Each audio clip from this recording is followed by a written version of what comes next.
conference on Operation Sindoor. We will begin with opening statements by the three senior officers to my right here, who have been directly overseeing operations during Operation Sindoor. We have Lieutenant General Rajiv Ghai, Director General Military Operations, who will cover the aspects related to land domain. Air Marshal A.K. Bharti, to his right, Director General Air Operations, will provide insights on the air domain. And to my right is Vice Admiral A.N. Pramod, Director General Naval Operations, who will cover aspects on maritime domain. Following their briefings, we will move on to the question answer session. I now request the DGMO to commence the opening brief. Thank you, Sandeep. A very good evening to all of you, ladies and gentlemen. You are all by now familiar with the brutality and the dastardly manner in which 26 innocent lives were prematurely terminated at Pahalgam on the 22nd of April. When you combine those horrific scenes and the pain of the families that the nation witnessed with numerous other recent terrorist strikes on our armed forces and defenseless civilians, we knew that the time had arrived to make yet another compelling statement of our resolve as a nation.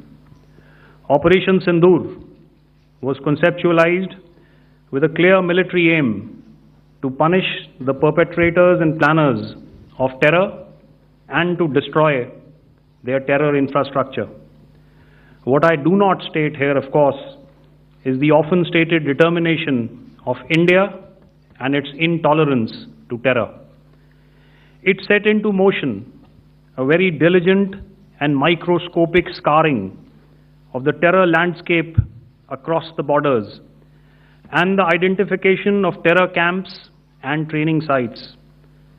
The locations that emerged were numerous, but as we deliberated more, we realized that some of these terror hubs were now bereft of any presence and had preemptively been vacated, fearing retribution from us. There was also a term of reference and our own binding, self-imposed restriction to target only terrorists and thus prevent collateral damage. There were 9 camps that you are now all familiar with, which were confirmed by our various intelligence agencies to be inhabited. Some of these were in POJK, while there were others that were located in the Punjab province in Pakistan. Nefarious places such as Muridke, the hub center of the Lashkar-e-Taiba, has over the years bred infamous characters such as Ajmal Kasab and the likes of David Headley.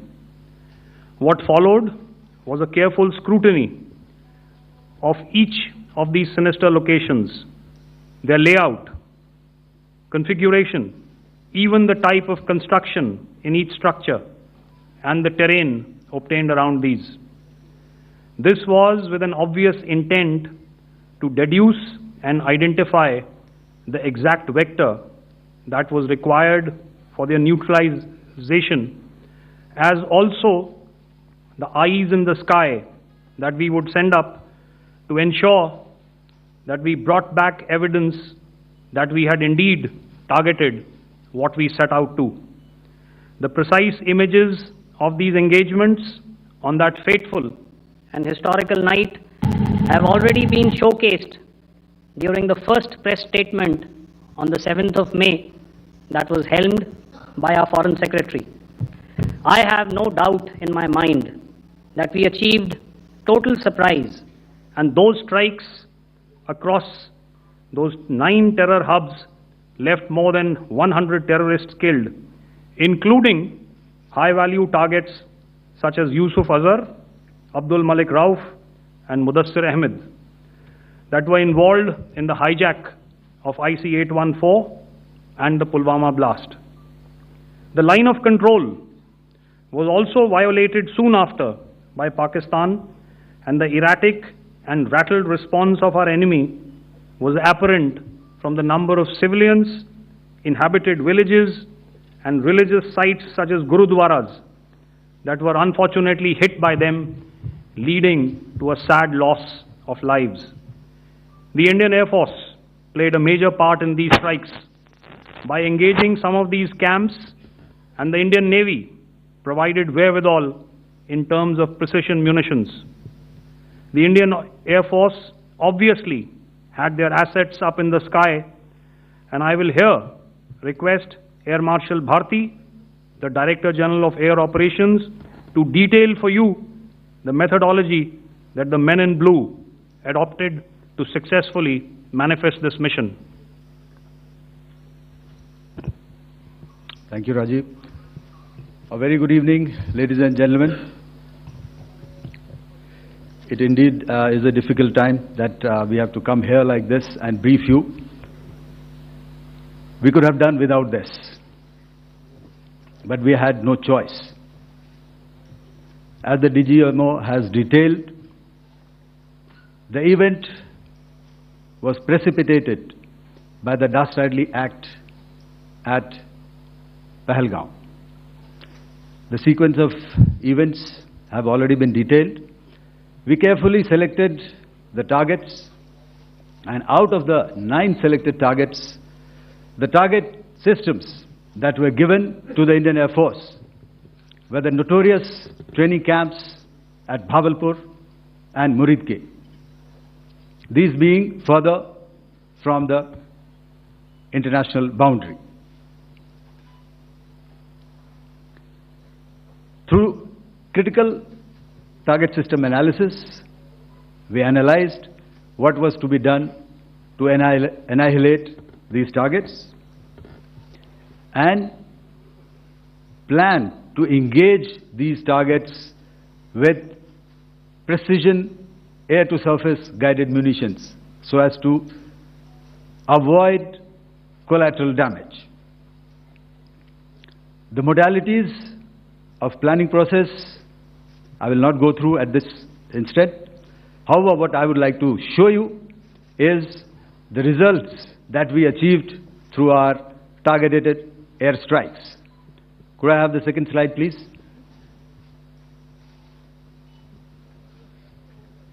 Yeah, change, please.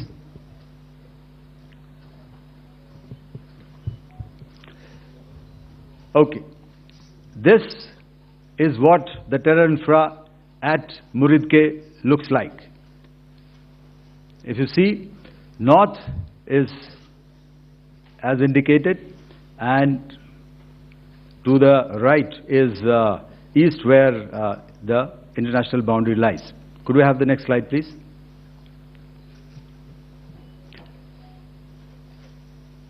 Orientating. Just go back to one slide. Okay. Please have a look at this red building, the series of buildings out here, and this empty ground. Next. If you relate, the empty ground is here, and you see this is the first weapon that is impacting. This is the impact point number 1 on Muridke training camp with our precision guided weapons on early morning 7th. Next, please. Keep your eyes glued for the second weapon coming in and the second impact on the selected target point. Next slide, please.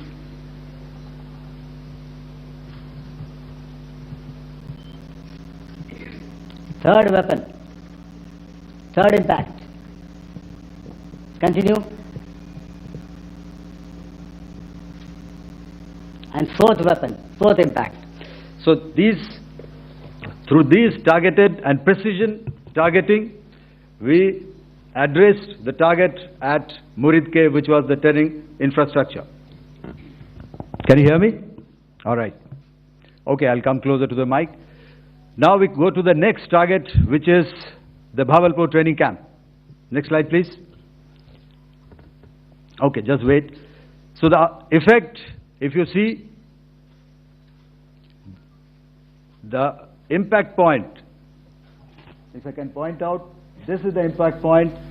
The ammunition has gone through the roof and it has created a blast inside, the photographs of which you would have, all of you would have seen. And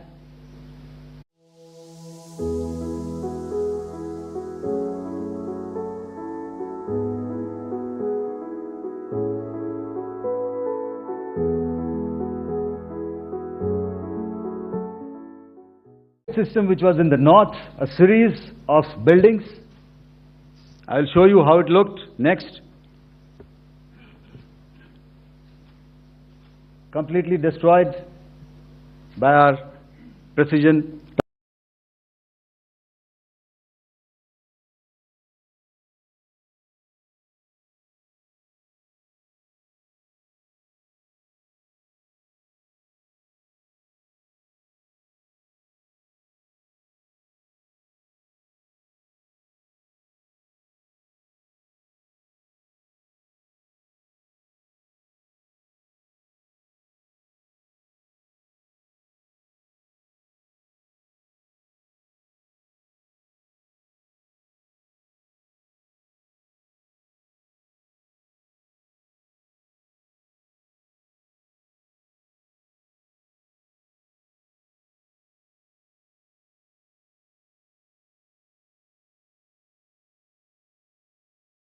Now coming to Bhavalpur, this is the target complex that we are dealing with, a fairly large target complex. So we had to carefully choose the points that we needed to address, which were high value and which would meet our stated objectives of eliminating the terrorists. I would like to draw your attention to this red canopy, and in relation to that, I would cover the targets.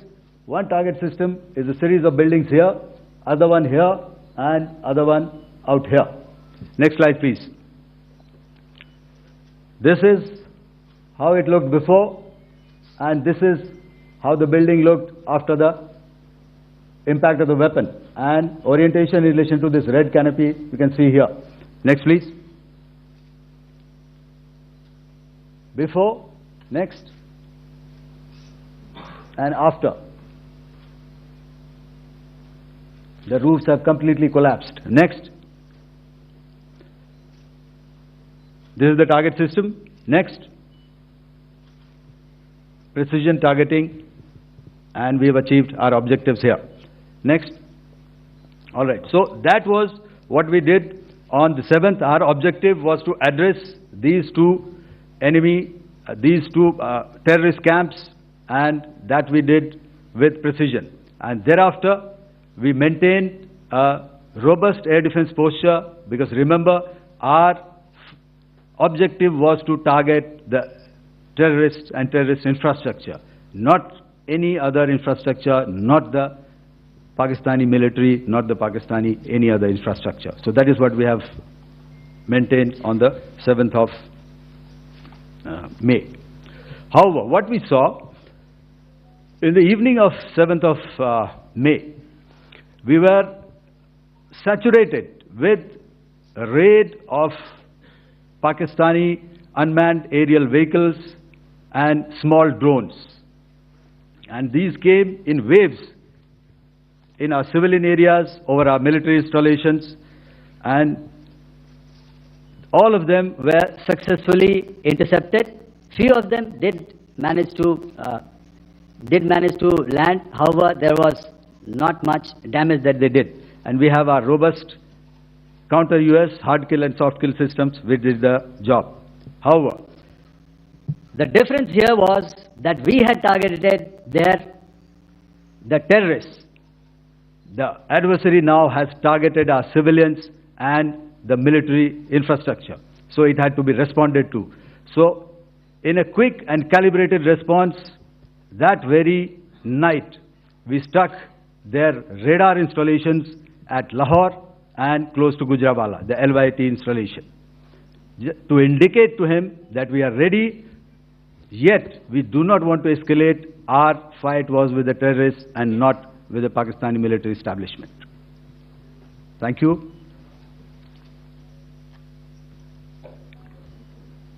Thank you, Air Marshal Bharti. So, ladies and gentlemen, he's outlined operations not only on the night of 6th and 7th of May, when Operation Sindoor commenced, but also on the subsequent night.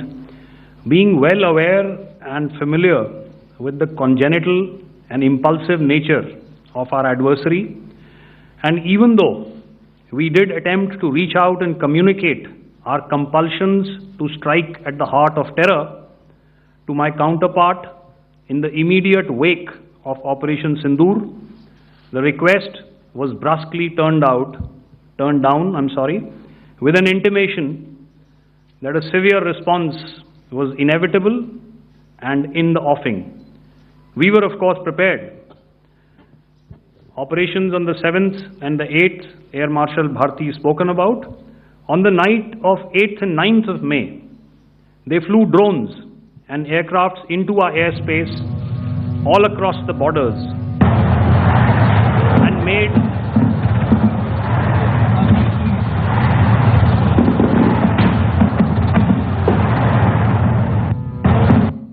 and made largely unsuccessful attempts to target numerous military infrastructure. Violations on the line of control by Pakistan also commenced yet again and precipitated into fierce arty engagements. The air operations on the night of 8th and 9th of May, I'll yet again request the DG Air Operations to cover.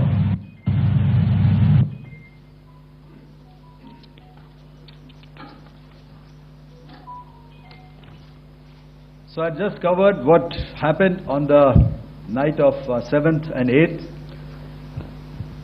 What we found that on the night of 8th and 9th, starting as early as 22:30 hours, our cities had a mass raid of drones, unmanned aerial vehicles, UCAVs, starting right from Srinagar, going down right up to Nalia. It was a mass raid in waves, and it was relentless. However, we were prepared, and our air defense preparedness ensured that there is no damage on ground or to any of the intended targets that the enemy might have planned for. The difference between 7th night and 8th night was that on 7th night, he sent in his Yiha class of UAVs, however, these UAVs can go some distance, they are armed. However, on the 8th, less numbers of armed UCAVs were there or UAVs were there, and more numbers of quadcopters, maybe for surveillance or just for harassment of civilians. This continued till midnight. Our air defense preparedness ensured that there was no damage on the ground, either to the military installations or to the civilians. However, the enemy had yet again shown that he wanted to up the ante and he wanted a fight, and we were up to the task. In a measured and calibrated response, we once again targeted his military installations, which included his SAM sites at Malirkant. This also included his surveillance radar sites at Lahore and close to Gujranwala. These were suitably addressed, and thereafter his drone attacks continued even till morning, which we countered, and during the daytime there was some respite. Here I would like to bring out another aspect. What we found was that while the drone attacks were being launched from somewhere close to Lahore, enemy had allowed his civilian aircraft to also continue to fly out of Lahore. Not only his own aircraft, but international passenger aircraft, which is quite insensitive, and we had to exercise extreme caution, even at the cost of some tactical disadvantage, to ensure that there is no damage to any of the civilian aircraft. And this was also brought out in our press briefing during the day. So I will now hand over to my colleague to cover the events of 9th onwards. On land, we also undertook certain measures such as deployment of air defense and electronic warfare assets to establish an integrated grid with the Indian Air Force, and I have seen and heard some of you wax eloquent about the benefits of such an architecture when it comes to negating and combating air intrusions. We also carried out deployment to include movement of our forces in the land, sea and air domains. The night of the 9th and the 10th of May saw similar intrusions by drones and aircrafts, and this time there was a concerted effort to target airfields and some very, very important logistic installations, albeit yet again unsuccessful and denied gallantly and efficiently, I must say, by the integrated Indian Air Force and Indian Army Air Defense. We further strengthened our deployment and also initiated some pressure points to send a very clear and unambiguous message to the other side to desist from any misadventures on land. Some of the airfields and dumps saw repeated attacks in waves from the air. All were thwarted. The Pakistan Army has reported to have lost approximately 35 to 40 personnel in artillery and small arms firing on the line of control between the 7th and the 10th of May. What the other side had probably also not reckoned with was the speedy and precise turnaround and hit back by the Indian Air Force. And I will yet again ask Air Marshal Bharti to speak about these significant and game-changing strikes. I will thereafter request Vice Admiral Pramod, my colleague and Director General of Naval Operations, to tell us about some very telling naval maneuvers in the Arabian Sea that exerted pressure on the night of 9th and 10th of May. Over to you, sir. Thank you.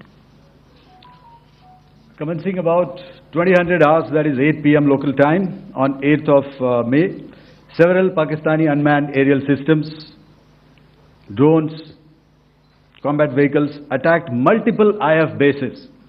These included Jammu, Udhampur, Pathankot, Amritsar, Bhatinda, Nal, Dalhousie, Thois, Jaisalmer, Uttarlai, Falodi, Nalia. These were almost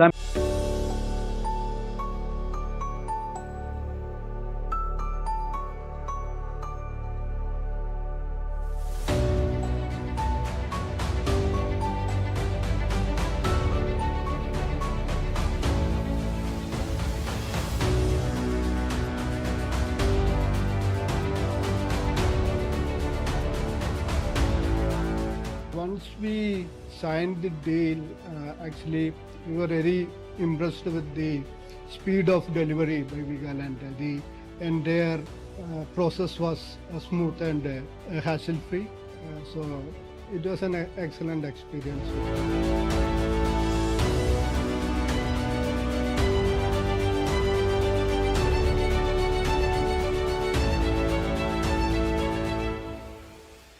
It was time to convey some message to our adversaries. And therefore, a decision was taken to strike where it would hurt. And towards that, in a swift, coordinated, calibrated attack, we struck his air bases, command centers, military infrastructure, air defense systems across the entire Western Front. The bases we struck include Chaklala, Rafiki, and mind you, Chaklala is Islamabad. Rahim Yar Khan, Sakar, sending a clear message that aggression will not be tolerated. This was followed by strikes at Sargoda, Bholari, Jacobabad. We also struck the C2 centers at Murid, the UAE complex at Murid, Rafiki, radar at Chunia, which I will show you, Rahim Yar Khan airfield, and the unmanned combat aerial vehicle hangar at Sakar. I would like to reiterate here that we have the capability to target every system at these bases and more. However, it was only a measured response to instill good wisdom to our adversary to refrain from further escalation. IF's response was directed only at military installations, avoiding civilian and collateral damage. I would now like to show you some of the effects that have been achieved as a result of our air operation.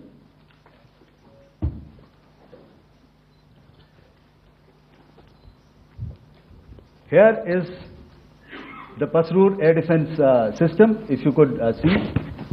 Zoomed up view, this is the radar mounted on a high tower. And after the strike,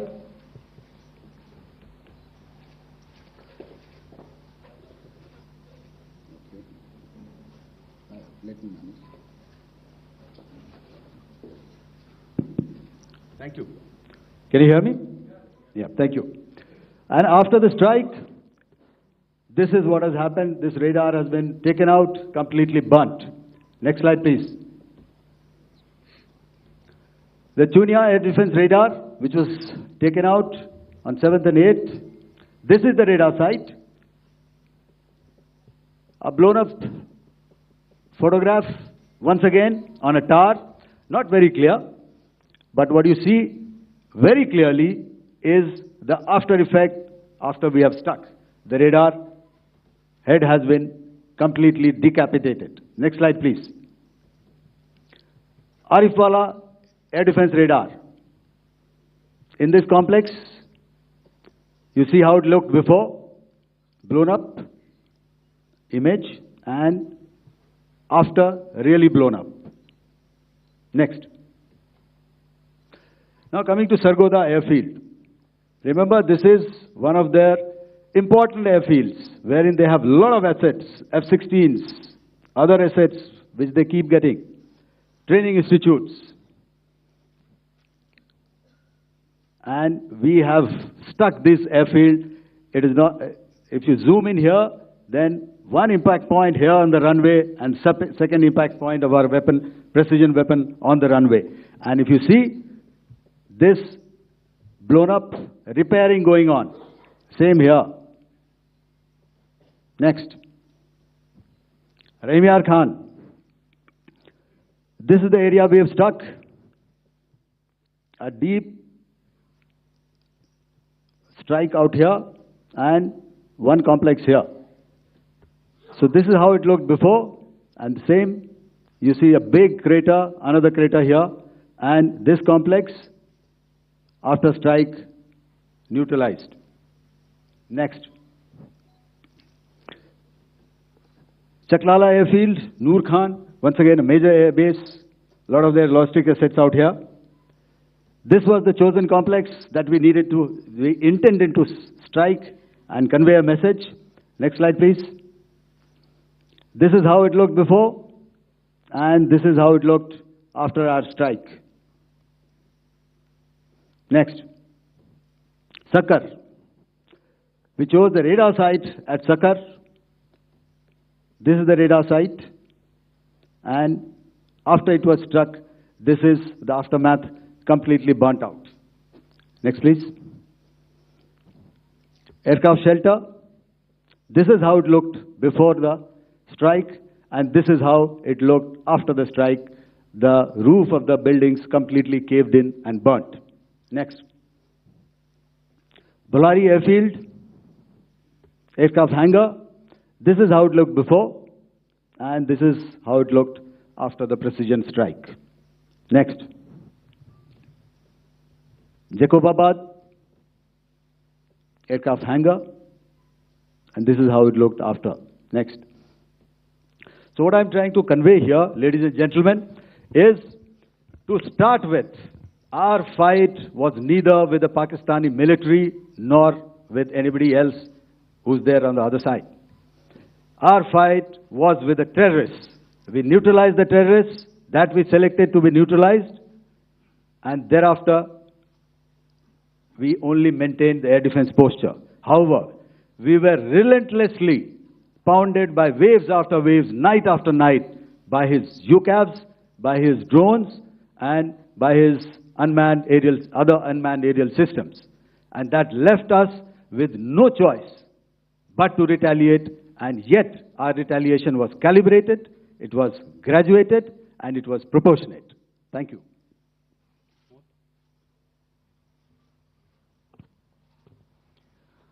Good evening, ladies and gentlemen. In the aftermath of the cowardly attacks on innocent tourists at Pahalgam in Jammu and Kashmir by Pakistani-sponsored terrorists on 22nd April, the Indian Navy's Carrier Battle Group, surface forces, submarines, and aviation assets were immediately deployed at sea with full combat readiness in concert with the joint operation plan of the Indian Defence Forces. You may be aware that we tested and refined tactics and procedures at sea during multiple weapon firings in the Arabian Sea within 96 hours of the terrorist attack.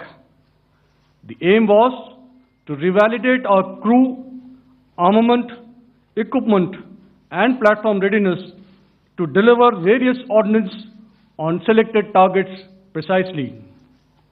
Thereafter, our forces remained forward deployed in the Northern Arabian Sea in a dissuasive and deterrent posture with full readiness and capacity to strike select targets at sea and on land, including Karachi at time of our choosing. The forward deployment of the Indian Navy compelled Pakistani naval and air units to be in a defensive posture, mostly inside harbors or very close to the coast, which we monitored continuously.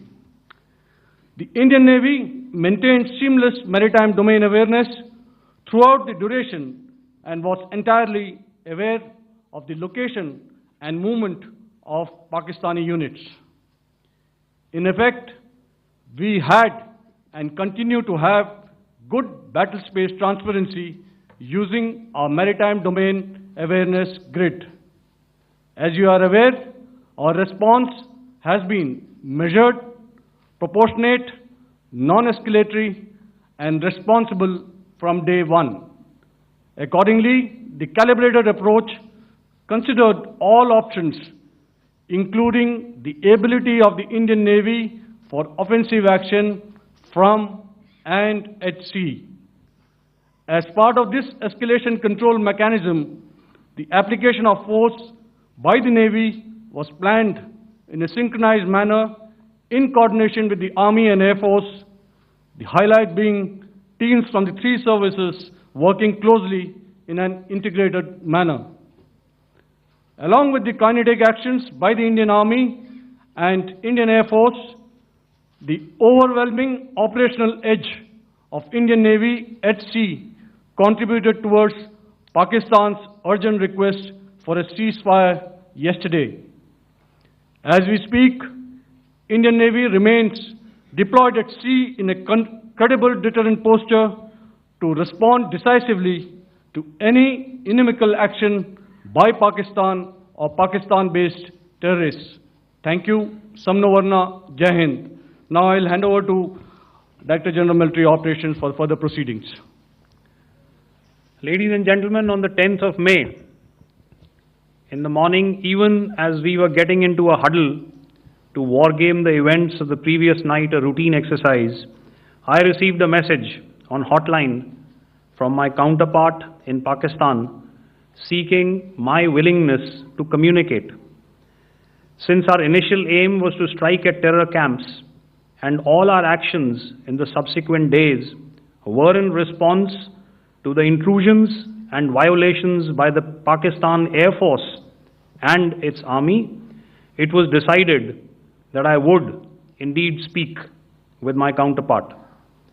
You are already aware, I've seen it being covered on national television, that my communication with the Pak DGMO was conducted at 15:35 hours yesterday and resulted in cessation of cross-border firing and air intrusions by either side with effect from 1700 hours, 10th of May, after he proposed that we cease hostilities.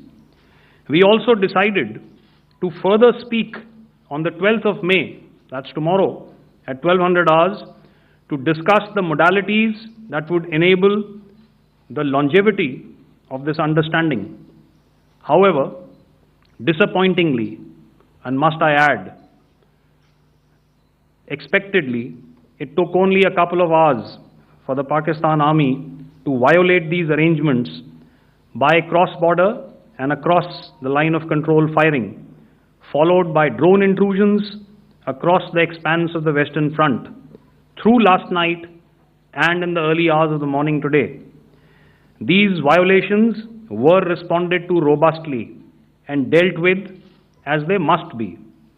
We have earlier today sent another hotline message to my counterpart highlighting these violations of the understanding between the DGMOs on the 10th of May and our firm and clear intent to respond to these fiercely and punitively, if repeated tonight, subsequently, or later. In this regard, I must inform all of you that the Chief of Army Staff has earlier today conducted a security review and has granted full authority to our Army commanders for counter-actions in the kinetic domain in case of any violation by Pakistan. In the end, I pay my solemn homage to my 5 fallen colleagues and brothers from the armed forces and civilians who have tragically lost their lives in Operation SINDOOR. Our hearts go out to the bereaved families, and we express our solidarity to them in this lifetime and beyond, at this grave juncture in their lives. Their sacrifices shall always be remembered and spoken of in glowing terms by a grateful nation.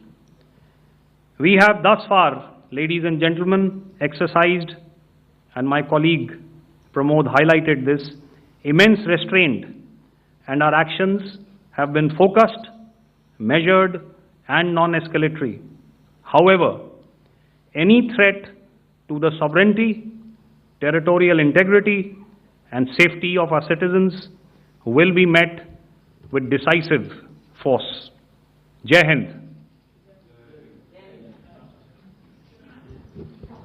Okay, ladies and gentlemen, we are now open for questions. All right, now, since I would not know all of you, I would expect you to please raise the placard or your hand, and once I indicate, I expect you to please give out your name and the media group that you belong to. Keep your questions short so that we can take as many questions as possible.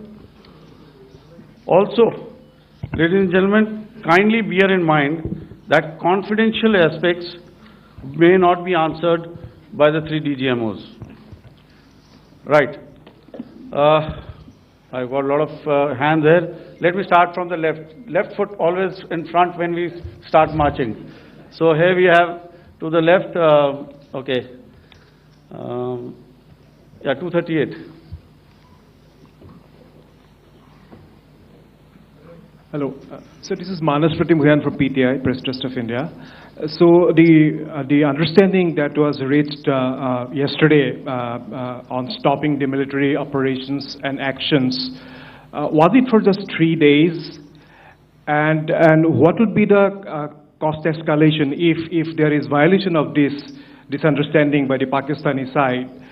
And my subsequent question would be that we have a kind of ceasefire agreement with Pakistan that was finalized in 2003. So will there be some kind of similarities in frameworks between the two kind of understandings, 2003 ceasefire agreement and the current understanding on stopping military operations? And again, what are the cost that will be incurring on Pakistan if Pakistan again resorts to this kind of terrorist activities, because we have made it very clear that the cost will be very high. So I would like to have your thoughts on it. Okay, so I'll answer the latter part of the question first. I also want to add that while the initial ceasefire agreement, as you correctly pointed out, is of the 2003 vintage, but I must remind you that in 2021,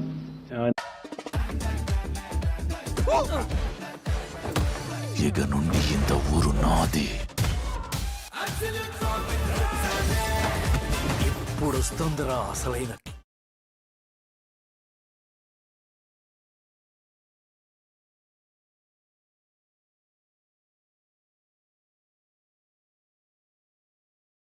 Foreign Secretary had announced the decisions of the CCS in the immediate wake of that attack. He had announced certain measures, and then of course Pakistan had in turn made its own announcements.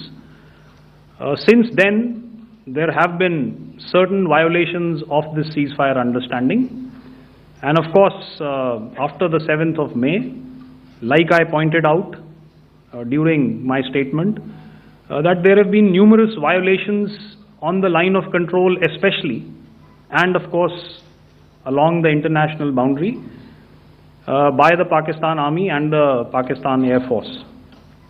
This understanding that we spoke about yesterday, no, it was not for 3 days.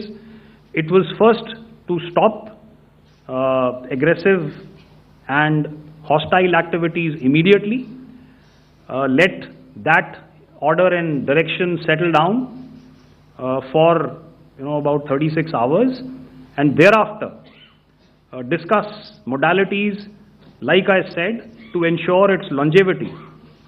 That is tomorrow, on the 12th of May. But unfortunately, we had a violation starting at approximately 1900 hours last night. And we've sent a communique, like I said, to the Pakistan Military Operations Directorate. And we will await as to what happens tonight. All right. The cost escalation, I'll leave it to your best imagination. I've already said that the response will be fierce and punitive. Now, the right foot forward. Yeah.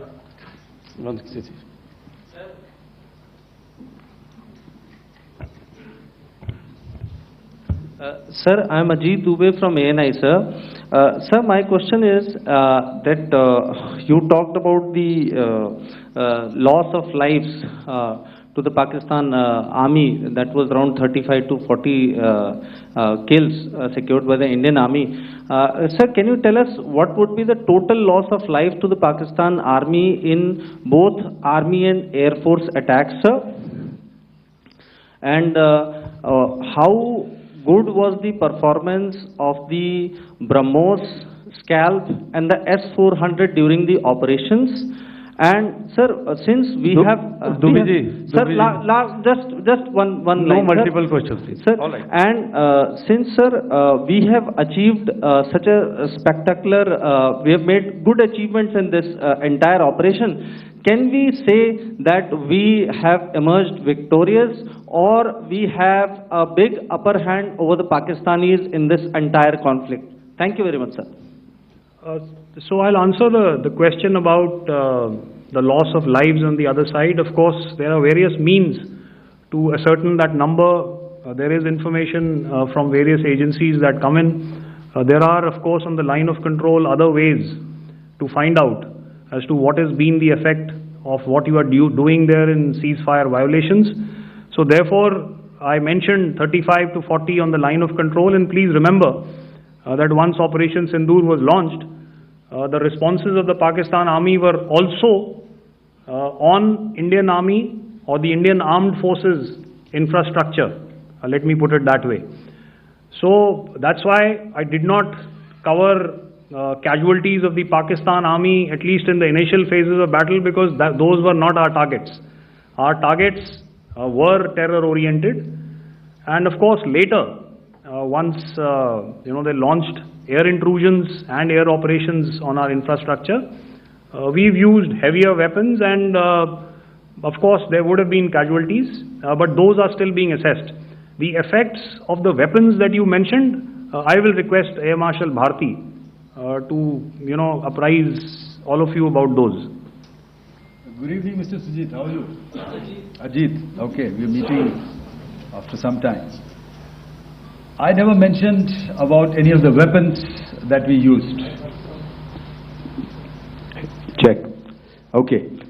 What I was saying, that I never mentioned of any of the weapons, the caliber that we used. All right. So we'll leave it at that. Those are matters of operational details which I would not like to go into. But suffice to say that whatever methods and whatever means we have chosen, it had the desired effects on the enemy targets. How many casualties? How many injuries?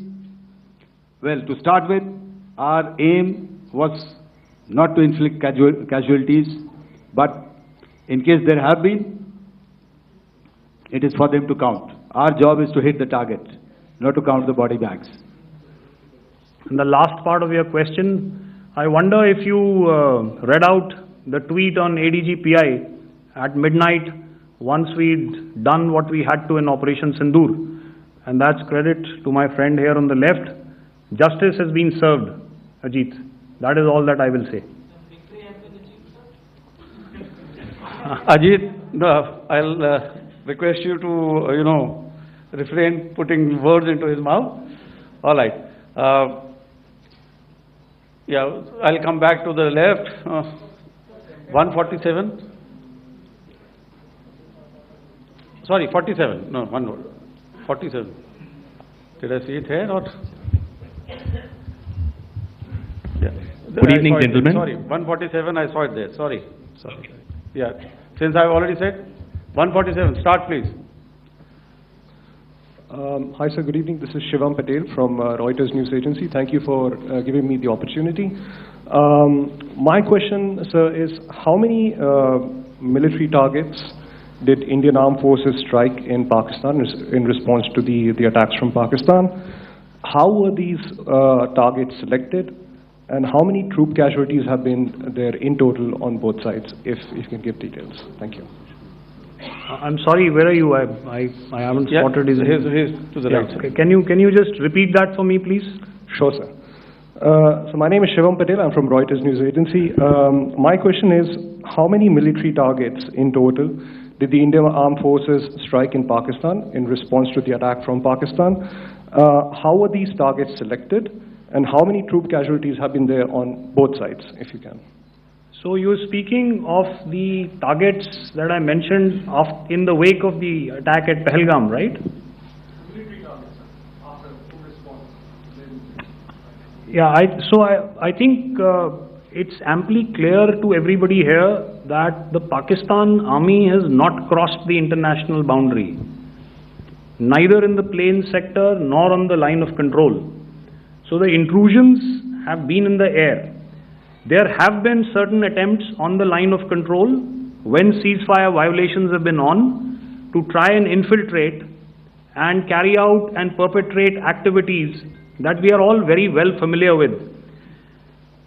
Whether these are by terrorists or by the Pakistan Army or its special forces and commandos is difficult to say, but each of these have been effectively thwarted.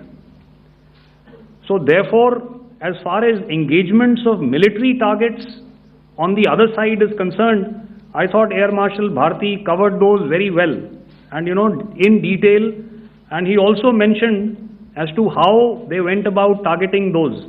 I think those images were very clear and very, very graphic in telling us as to what we needed to hit.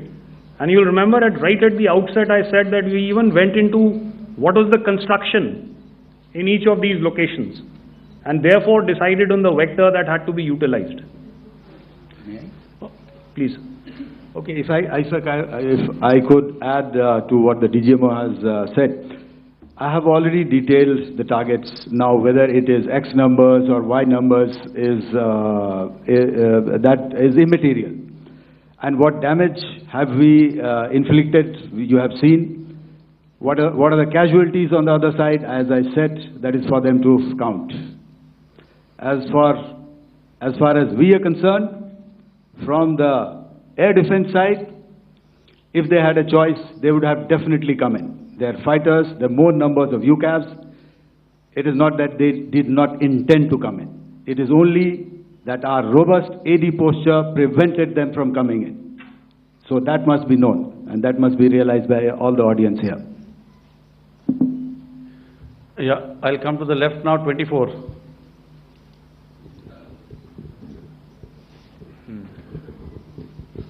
Good evening, sir. This is Anuvesh Rath from Z. Sir, I wanted to know on the first briefing which was done by FS and two representatives from Air Force and Army, you showed a list where there was 21 places in that list. You have stuck 9. Are more operations going to be held? Is Operation Sindoor still on? And the second question, thank you, sir.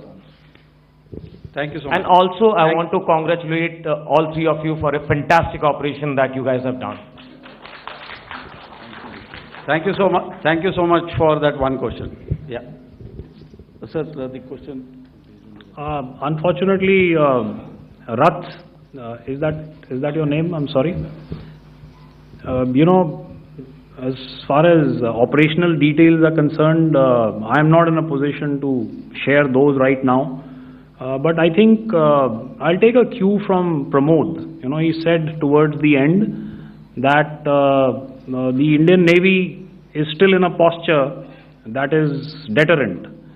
And I have already made it very clear towards the end of what I said that it's only a couple of hours ago that the Chief of Army Staff has carried out a security review and he's authorized our Army commanders to deal with violations of any kind from across the borders in a manner that they deem fit.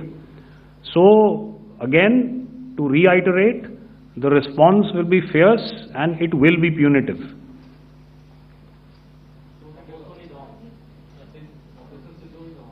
Yes. 163. I'll go back this side now.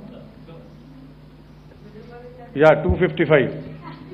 She said middle wale kya karenge, so 255. Oh, sorry. Good evening, sir. I'm Shailesh from National Defense. Please allow me, first of all, to pay my gratitude for protecting us Indians.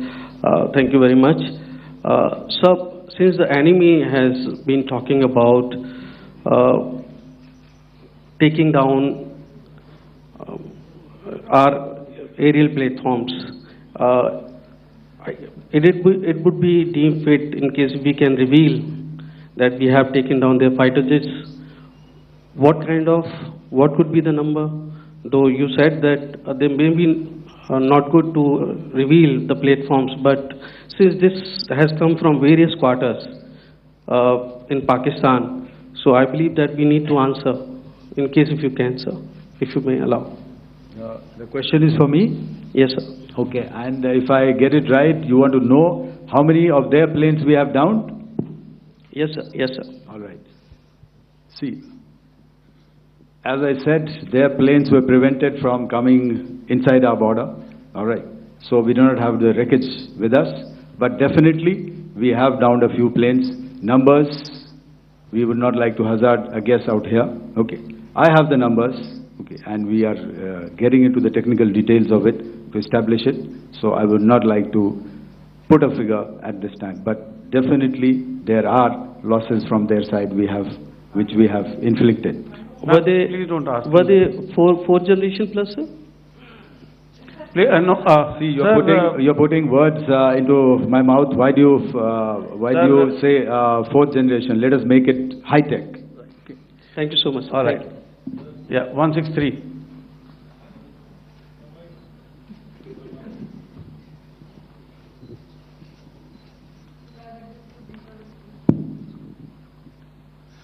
Sir मैं मंजीत नेगी हूँ आज तक से। मेरा सवाल ये है कि इस पूरे ऑपरेशन में जो आतंकी ठिकानों को निशाना बनाया गया, क्या नंबर्स कुछ बता सकते हैं कितने आतंकी मारे गए? कुछ नाम सरकार मतलब कुछ नाम मीडिया में आए भी हैं जो बड़े उसके मास्टरमाइंड थे। और एक सवाल जो आज एयरफोर्स ने भी एक ट्वीट किया कि ऑपरेशन सिंदूर अभी जारी है और सरकार की तरफ से भी कहा गया। और पिछली बार जब विदेश मंत्रालय की प्रेस कॉन्फ्रेंस पहली हुई थी उसमें वो लिस्ट दिखाई गई थी कि 21 टेरर कैंप आइडेंटिफाई किए गए हैं। तो क्या जो बाकी बचे हुए टेरर कैंप हैं उन पर भी कार्रवाई होगी? और एक नंबर अगर आप बता पाएं कितने टेररिस्ट मारे गए? Sir, before you answer, sir, before you. Manjeet ji, 3 questions. The third one has just been asked here before. So 21 this thing. So I'll request the first to be answered so that we have more number of people who can ask. Manjeet, जब मैंने statement दिया तो मैंने शुरू में ही कहा कि जैसे ही ऑपरेशन सिंदूर कॉन्सेप्चुअलाइज हुआ तो हमारा जो पीछे की कार्रवाई होती है स्पेड वर्क और टारगेट्स को आइडेंटिफाई और एनालाइज करने की कार्रवाई शुरू हो गई थी। मैंने जब स्टेटमेंट दिया तो मैंने बताया कि बहुत सारे थे, हमने 21 दिखाए होंगे और भी हैं, लेकिन वो लिस्ट फिल्टर करते करते 21 तक पहुंची। अब क्या आगे एंगेज किए जाएंगे? अगर ज़रूरत पड़ेगी तो ज़रूर एंगेज किए जाएंगे, लेकिन मैंने बताया कि इस समय जो इंट एजेंसीज ने हमें बताया कि फलाने कैंप में प्रेजेंस है, हमने उनको एंगेज किया। कुछ नाम मैंने लिए, कुछ नाम अभी पुख्ता किए जा रहे हैं। मैंने आपको बताया कि जो इंट एजेंसीज ने अभी तक असेसमेंट किया है उसमें उन्होंने कहा है कि तकरीबन 100 से ज़्यादा मारे गए हैं। और एक आज आपने तस्वीर भी देखी कि काफ़ी प्रोमिनेंट जो फ्यूनरल था, काफ़ी प्रोमिनेंट एक जो हस्ती हैं वो ऑर्गेनाइज कर रहे थे और उस फ्यूनरल में और कौन कौन लोग अटेंड कर रहे थे वो तो आपने देखा ही। तो आप लोग सब समझदार हैं और मुझे ये कहने की ज़रूरत नहीं है कि इन लोगों को कहाँ से सपोर्ट मिल रहा है। अगर नहीं मिल रहा होता तो ऑपरेशन सिंदूर नहीं होता, तो उसी की वजह से है ये ऑपरेशन। तो मेरे ख्याल से मैंने आपके सारे सवालों का जवाब दे दिया। Ma'am, sir next is from 17। Sir मेरा नाम अंजू निर्वाण है, TV9 भारतवर्ष से। सर मेरा सवाल ये है कि ऑपरेशन सिंदूर में हमारी जो इंडियन नेवी है उसके बारे में सर थोड़ा सा बताएं कि किस तरह की उसकी भूमिका रही, क्योंकि हमने इस दौरान सर देखा कि बहुत सारी स्पेकुलेशन भी रही और ये बोला गया कि कराची तक हमारी नेवी ने ऑपरेशन किया है। तो सर इस पर थोड़ी सी क्लैरिटी चाहिए। और सर हमने कौन कौन से फाइटर एयरक्राफ्ट डाउन किए हैं, अगर उसका भी थोड़ा सा क्लैरिटी मिल जाए तो अच्छा रहेगा। तो मैं आपका पहले सवाल का जवाब दूंगा। I will make few sentences and leave it for your imagination. First of all, as I mentioned, we have quantitative and qualitative edge to deliver a massive blow to our adversary, and we completely dominate in the maritime front. Indian Navy's action is part of the escalation ladder mechanism which we have worked out amongst 3 services. This time, if Pakistan dare take any action, and Pakistan knows it, what we are going to do. That's all. Okay, आपके सवाल का जवाब मैं पहले दे चुका हूँ। आपके सवाल का जवाब मैं पहले दे चुका हूँ, इसलिए मैं बस उस तक ही सीमित रखूंगा और इतना कहना चाहूँगा कि आने वाले दिनों में आपको खुद ही पता चल जाएगा और ऐसी बातें छुपी नहीं रहती हैं, तो पता चल जाएगा. So at this time we'll just let it be. Okay, ladies and gentlemen, we have one or two more questions, sir. So please, they are going to be outside. You can speak to them there also. 104.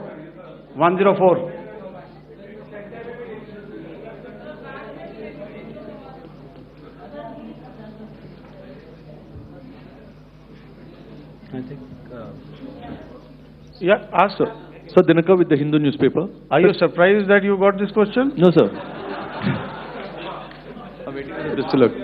Sir, can you give a number of assets we lost, because there's been a lot of speculation going on, international media writing a lot of things about our platforms, including Rafale. I mean, Pakistan claiming that Rafale has been downed, etc. Can you put that question to rest and clarify on that?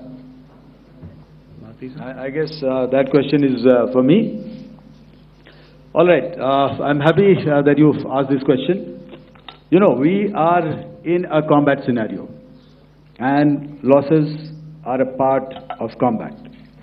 The question that you must ask us, okay, and indeed that we must ask ourselves, you inclusive, is have we achieved our objectives? Have we achieved our objective of decimating that terrorist camp? And the answer is a thumping yes. And the results are for the whole world to see. As for the details, what could have been, how many numbers, which platform did we lose? You know, at this time, I would not like to comment on that, because we are still in a combat situation. And if I comment on anything, it will only be adversary. So we don't want to give him any advantage at this stage.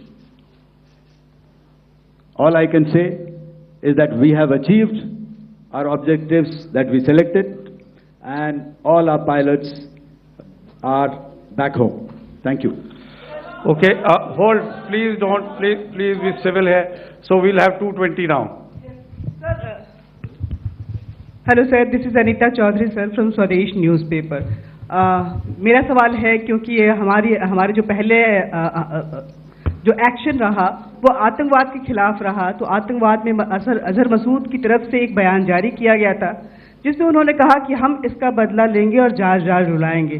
तो क्या अगला, अगर खुदा न खास्ता अगला terror attack किसी भी तरह का होता है, तो क्या उसे एक्ट ऑफ वॉर में हमारी तरफ से लिया जाएगा और उसका क्या माकूल जवाब दिया जा सकता है? मेरा इसमें सिर्फ एक ही जवाब है आपके लिए कि हमने अपनी कार्रवाई करी.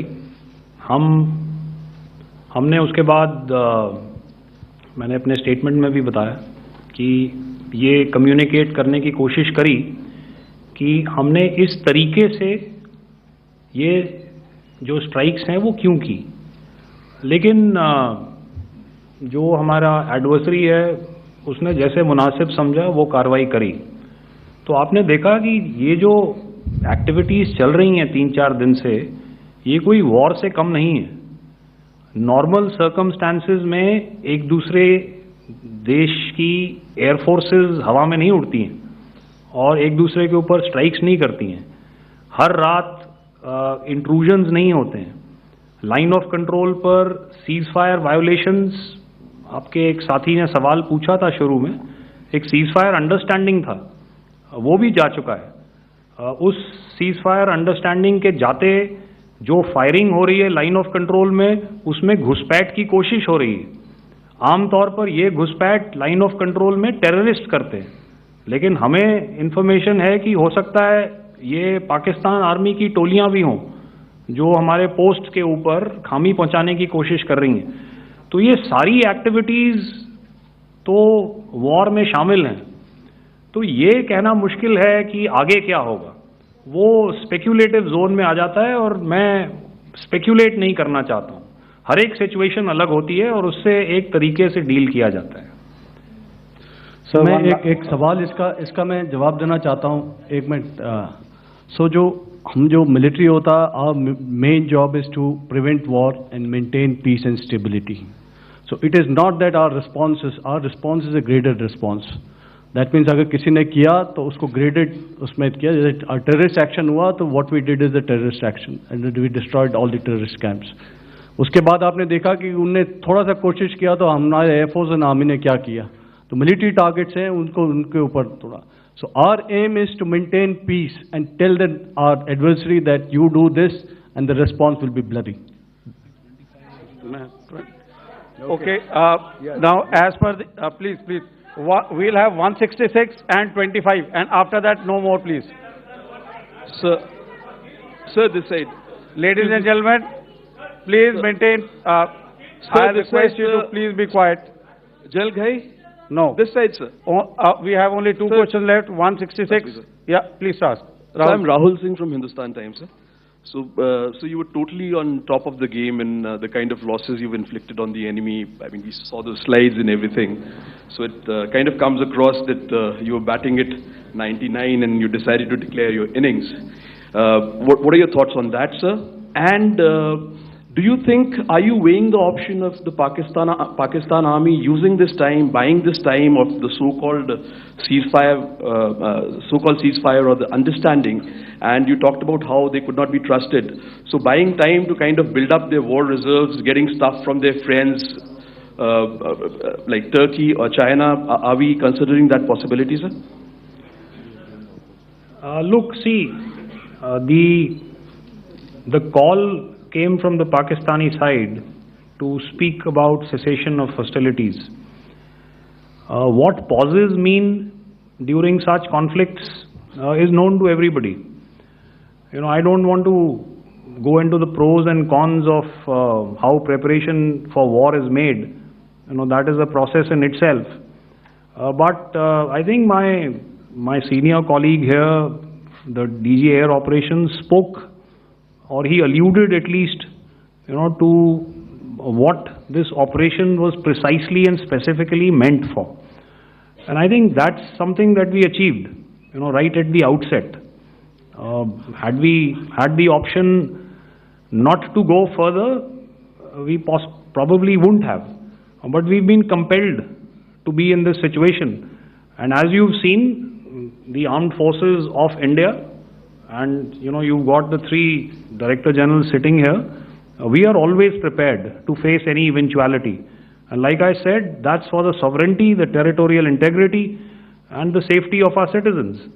So whatever has to be done will be done. You know, I'm not so concerned about what Pakistan will do in this time. I'm only concerned about what we will do. We have a roadmap and a plan, and we will follow it diligently, and we will follow it to the T. You know, that's the contention that I want to make here today. Ma'am, please. Okay, the last question, and ma'am, 25, she's been asking since the first one. Sir, I'm Nandita. Sir. She's not asking a question. Sir, I'm Nandita Dagar, DAGAR from DD News and DD India. Sir, I wanted to ask you that my question is to General Ghai. Sir, you spoke to your counterpart yesterday and the Pakistani counterpart.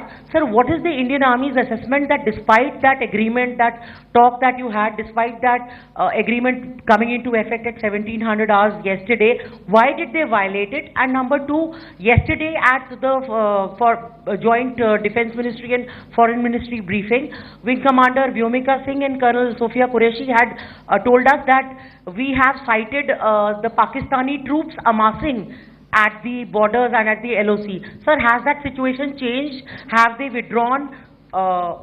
And sir, if in case, despite now there is a lull, of course, but if tonight again the enemy again carries out shelling and aerial intrusions through drones, what is going to be our response, sir? Thank you. So, without outlining the specifics of that response, I've already made it clear that there will be a response, and it will be fierce and it will be punitive. Why the Pakistan Army chose the option of violating the understanding that was arrived at earlier yesterday, I think that's a question that we best answered by the Pakistan DGMO. I wouldn't be able to, give you that. But, in situations such as these, and if you go back into any conflict, sometimes these understandings take time, to fructify and manifest on ground. But without, getting into the reasons, it is our mandate to be prepared at all times, and that we were. It's not as if because there was an understanding we weren't prepared. I must tell you that the armed forces were on a very, very high alert, and they continue to be in that state even as we speak. Oh, all right. Ladies and gentlemen, please, ma'am, please. Okay, thank you so much for coming today. Those who have missed asking a question, those who have missed, see, I knew I'll grab this attention from you like this. Those who have missed the opportunity to ask a question can give me a written one. I'll definitely get back to you with that. And also, they are they are invited for a cup of tea in my office day after tomorrow. Thank you, ladies and gentlemen, for coming. Thank you. Obviously had their assets up in the sky, and I will here request Air Marshal Bharti, the Director General of Air Operations, to detail for you the methodology that the men in blue adopted to successfully manifest this mission. Thank you, Rajiv. A very good evening, ladies and gentlemen.